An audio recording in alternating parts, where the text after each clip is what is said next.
മിശിഹ ചാനലിലേക്ക് എല്ലാവർക്കും സ്വാഗതം. എൻ്റെ ചാനൽ സബ്സ്ക്രൈബ് ചെയ്യാത്തവർ സബ്സ്ക്രൈബ് ചെയ്തൊന്ന് സപ്പോർട്ട് ചെയ്യണേ.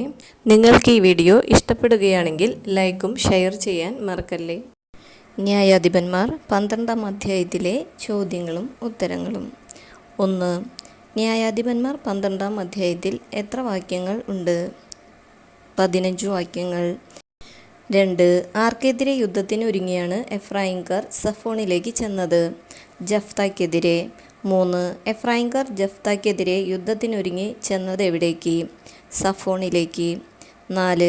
ന്യായാധിപന്മാർ 12:1 അനുസരിച്ച് അമ്മോന്യരോട് യുദ്ധം ചെയ്യാൻ നീ അതിർത്തി കടന്നപ്പോൾ നിന്നോടൊപ്പം വരാൻ ഞങ്ങളെ വിളിക്കാത്തതെന്തുകൊണ്ട്? ഇത് ആരോടാണ് പറഞ്ഞത്? എഫ്രായിംകാർ ജഫ്തായോട് പറഞ്ഞു. 5. എഫ്രായിംകാർ ജഫ്തായോട് പറഞ്ഞു, ദേശിനോട് യുദ്ധം ചെയ്യാൻ നീ അതിർത്തി കടന്നപ്പോൾ നിന്നോടൊപ്പം വരാൻ ഞങ്ങളെ വിളിക്കാത്തതെന്തുകൊണ്ട്? ന്യായാധിപന്മാർ 12:1 അനുസരിച്ച് പൂരിപ്പിക്കുക. അമ്മോന്യരോട്. 6.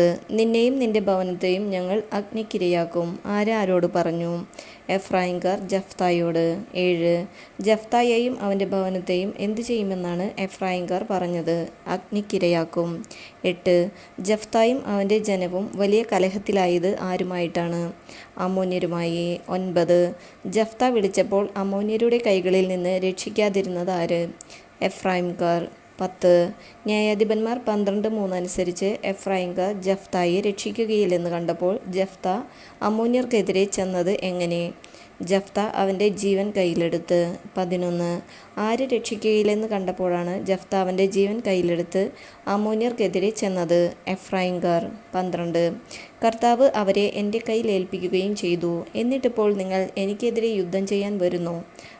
ആർക്കെതിരെയാണ് യുദ്ധം ചെയ്യാൻ വരുന്നത്? എഫ്രായിംകാർ ജഫ്താക്കെതിരെ. 13. ജഫ്ത ആരെയെല്ലാം ഒന്നിച്ചു കൂട്ടിയാണ് എഫ്രായിമിനോട് യുദ്ധം ചെയ്തത്? ഗിലെയാദുകാരെ. 14. ന്യായാധിപന്മാർ 12:4 അനുസരിച്ച് ജഫ്ത ഗിലെയാദുകാരെയെല്ലാം ഒന്നിച്ചുകൂട്ടി യുദ്ധം ചെയ്തത് ആരോട്? എഫ്രായിമിനോട്. 15. ന്യായാധിപന്മാർ 12:4 അനുസരിച്ച് പൂരിപ്പിക്കുക. ഗിലെയാദുകാർ എഫ്രായിമിൻ്റെയും മനാസേയുടെയും ഇടയിൽ വെറും ഡാഷ് ആണെന്ന് എഫ്രായിംകാർ പറഞ്ഞതുകൊണ്ട് ഗിലെയാദുകാർ അവരെ തകർത്തു കളഞ്ഞു. അഭയാർത്ഥികളാണെന്ന്. 16. എഫ്രായിമിൻ്റെയും മനാസേയുടെയും ഇടയിൽ വെറും അഭയാർത്ഥികളാണെന്ന് ആരെക്കുറിച്ചാണ് പറഞ്ഞത്? എഫ്രായിംകാർ ഗിലെയാദുകാരെക്കുറിച്ച്. 17. ന്യായാധിപന്മാർ 12:5 അനുസരിച്ച് ഗിലെയാദുകാർ ജോർദാൻ്റെ കടവുകൾ പിടിച്ചെടുത്തത് ആരെ എതിർത്താണ്? എഫ്രായിംകാരോട് എതിർത്ത്. 18. എഫ്രായിംകാരോട് എതിർത്ത് ഗിലെയാദുകാർ പിടിച്ചെടുത്തത് എന്താണ്? ജോർദാൻ്റെ കടവുകൾ. 19. എഫ്രായിമിൽ നിന്ന് ഒരഭയാർത്ഥി എപ്പോഴെങ്കിലും ഓടിപ്പോകുമ്പോൾ അക്കരയ്ക്ക് പോയിക്കൊള്ളട്ടെ എന്ന് ചോദിച്ചാൽ അവനോട് ഗിലെയാദുകാർ എന്താണ് ചോദിക്കുക? നീയൊരു എഫ്രായിംകാരനാണോ എന്ന്. 20.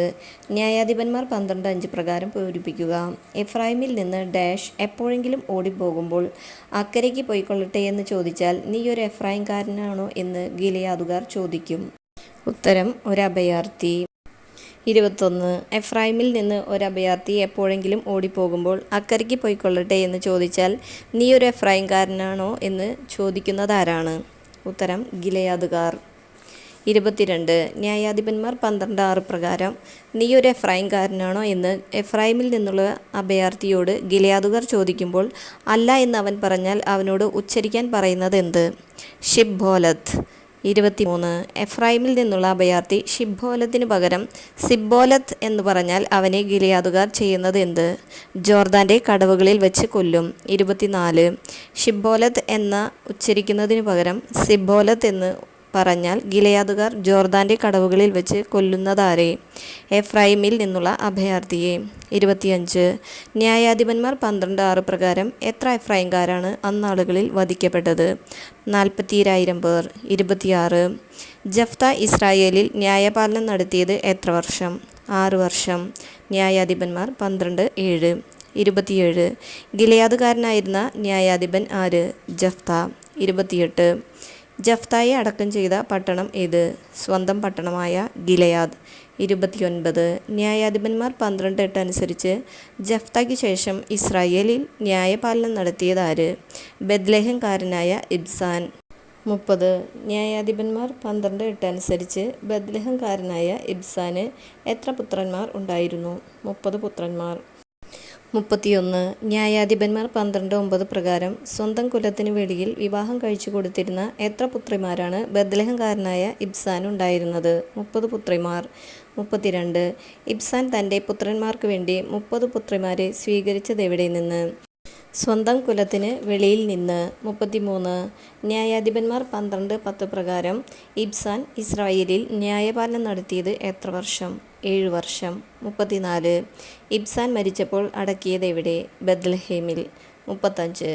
ഇബ്സാന് ശേഷം ഇസ്രായേലിൽ ന്യായപാലനം നടത്തിയതാര്? സെബുലൂൺകാരനായ ഏലോൻ. 36. ന്യായാധിപന്മാർ 12-ാം അധ്യായം 11 മുതൽ 12 വരെയുള്ള വാക്യങ്ങളിൽ ഏത് ന്യായാധിപനെ കുറിച്ചാണ് പരാമർശിക്കുന്നത്? ഏലോൻ. 37. സെബുലൂൺകാരനായ ഏലോൻ ഇസ്രായേലിൽ ന്യായപാലനം നടത്തിയത് എത്ര വർഷം? 10 വർഷം. 38. ന്യായാധിപന്മാർ 12:12 പ്രകാരം ഏലോൻ മരിച്ചു. അവനെ സംസ്കരിച്ചത് എവിടെ? സെബുലൂൺ ദേശത്ത് അയ്യാലോണിൽ. 39. ന്യായാധിപന്മാർ 12:13 പ്രകാരം ഏലോന് ശേഷം ഇസ്രായേലിൽ ന്യായാധിപനായതാര്? പിറഥോന്യനായ ഹില്ലേലിൻ്റെ മകൻ അബ്ദോൻ. 40. അബ്ദോൻ്റെ പിതാവാര്? പിറഥോന്യനായ ഹില്ലേൽ. 41. ന്യായാധിപന്മാർ 12:14 അനുസരിച്ച് അബ്ദോന് എത്ര പുത്രന്മാരും എത്ര പൗത്രന്മാരും ഉണ്ടായിരുന്നു? 40 പുത്രന്മാരും 30 പൗത്രന്മാരും. 42. ന്യായാധിപന്മാർ 12:14 പ്രകാരം അബ്ദോൻ്റെ 40 പുത്രന്മാരും 30 പൗത്രന്മാർക്കും കൂടി സഞ്ചരിക്കാൻ എത്ര കഴുതകളാണ് ഉണ്ടായിരുന്നത്? 70 കഴുതകൾ. 43. ന്യായാധിപന്മാർ 12:14 പ്രകാരം അബ്ദോൻ ഇസ്രായേലിൽ ന്യായപാലനം നടത്തിയത് എത്ര വർഷം? 8 വർഷം. 44. ന്യായാധിപന്മാർ 12:15 അനുസരിച്ച് പിറഥോന്യനായ ഹില്ലേലിൻ്റെ പുത്രൻ അബ്ദോനെ സംസ്കരിച്ചത് എവിടെ? അമലേക്യരുടെ മലനാട്ടിൽ എഫ്രായിം ദേശത്തെ പിറഥോനിൽ. 45. അമലേക്യരുടെ മലനാട്ടിൽ എഫ്രായിം ദേശത്തെ പിറഥോനിൽ സംസ്കരിക്കപ്പെട്ടതാര്? ഹില്ലേലിൻ്റെ പുത്രൻ അബ്ദോൻ. 46. ന്യായാധിപന്മാർ 12-ാം അധ്യായത്തിൽ എത്ര ശീർഷകങ്ങൾ ഉണ്ട്? 3 ശീർഷകങ്ങൾ. 47. ന്യായാധിപന്മാർ 12-ാം അധ്യായത്തിൽ എത്ര ന്യായാധിപന്മാരെക്കുറിച്ച് പരാമർശിക്കുന്നുണ്ട്? 4 ന്യായാധിപന്മാരെക്കുറിച്ച്. 48. ന്യായാധിപന്മാർ 12-ാം അധ്യായത്തിൽ പരാമർശിക്കുന്ന 4 ന്യായാധിപന്മാർ ആരെല്ലാം? ജഫ്ത, ഇബ്സാൻ, ഏലോൺ, അബ്ദോൻ.